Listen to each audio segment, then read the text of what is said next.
আসসালামু আলাইকুম ভিউয়ার্স, আজকে আমি আপনাদেরকে আলুনি তৈরি করে দেখাবো এবং এই আলুনি বেগুনির মতোই অনেক ক্রিস্পি হবে এবং ফুলকো হবে আর খেতেও অনেক সুস্বাদু। আশা করছি আমার আজকের এই ভিডিওটি আপনাদের ভালো লাগবে আর ভিডিওটি ভালো লাগলে আমার চ্যানেলটি সাবস্ক্রাইব করার অনুরোধ রইল। প্রথমে আমি এর জন্য ব্যাটার তৈরি করে নিব, তাই একটি পাত্রে আমি দিয়ে দিব 1 কাপ বেসন এবং হাফ কাপ আটা।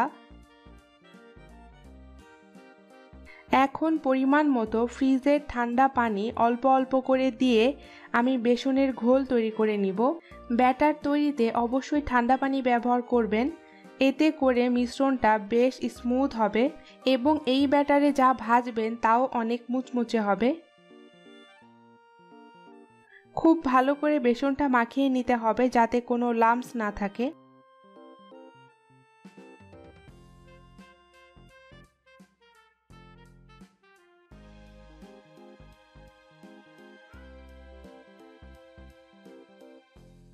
ব্যাটারের ঘনত্বটা আমি ঠিক এমন রেখেছি।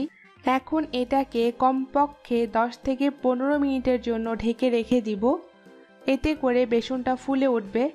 আপনারা চাইলে 1 ঘন্টার মতো বেসনটা ঢেকে রেখে দিতে পারেন।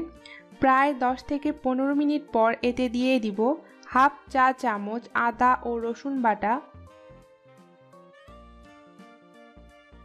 হাফ টেবিল চামচ লাল মরিচের গুঁড়া,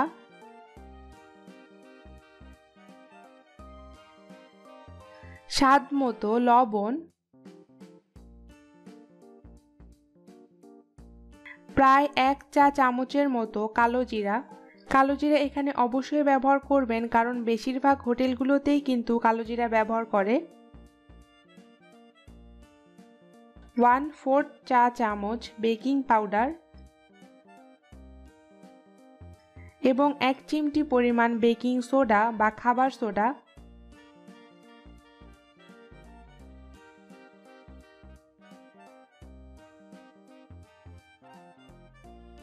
এখন সবকিছু আমি ভালো মতো মাখিয়ে নিব যাতে কোনো লাম্পস না থাকে।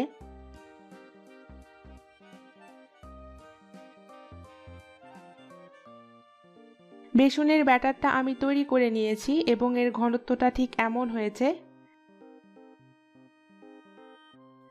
আলুনির জন্য এখানে আমি 2টা বড় আলুকে ছিলে তারপর বটি দিয়ে এমন লম্বা এবং পাতলা পাতলা করে কেটে নিয়েছি এবং পানি দিয়ে ভালো মতো ধুয়ে নিয়েছি।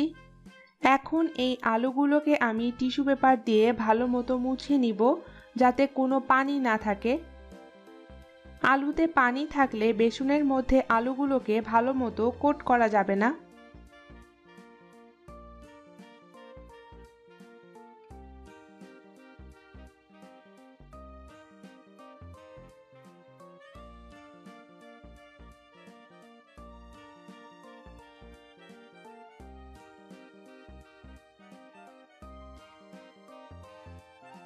এখন বেসনের ব্যাটারে আলুগুলোকে আমি ভালো মতো কোট করে নিব।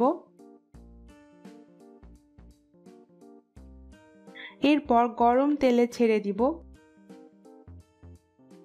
আলুগুলোকে তেলে দেওয়ার সময় অবশ্যই খেয়াল রাখবেন তেলটা যেন ভালো মতো গরম থাকে। আলুনি যখন ওপরে ভেসে উঠবে তখন চামচ দিয়ে একটু নিচের দিকে হালকাভাবে ডুবিয়ে দিবেন, এতে করে আলুনিগুলো সুন্দরভাবে ফুলে উঠবে। আমি আরও কয়েকটি তেলে দিয়ে আপনাদের দেখিয়ে দিচ্ছি।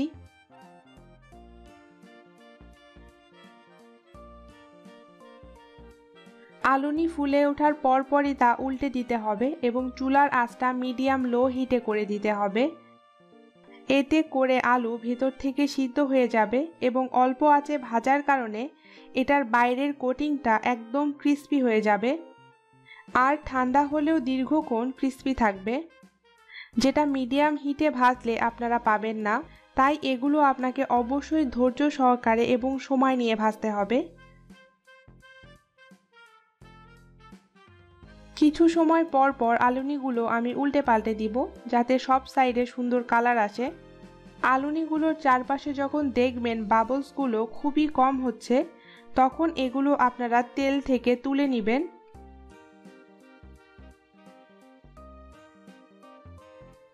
এখন এগুলো আমি তেল থেকে তুলে নিব এবং কিচেন টিস্যুর উপর রাখবো যাতে অতিরিক্ত তেলটা অ্যাবজর্ব হয়ে যায়, এবং এইভাবেই আমি বাকিগুলো ভেজে নিব। আশা করছি আমার আজকের এই ভিন্নধর্মী রেসিপিটি আপনাদের ভালো লেগেছে। আর ভিডিওটি ভালো লাগলে ভিডিওটি লাইক, শেয়ার এবং কমেন্ট করবেন, এবং আমার চ্যানেলের আরও নতুন নতুন ভিডিও দেখার জন্য আমার চ্যানেলটি সাবস্ক্রাইব করবেন। আল্লাহ হাফেজ।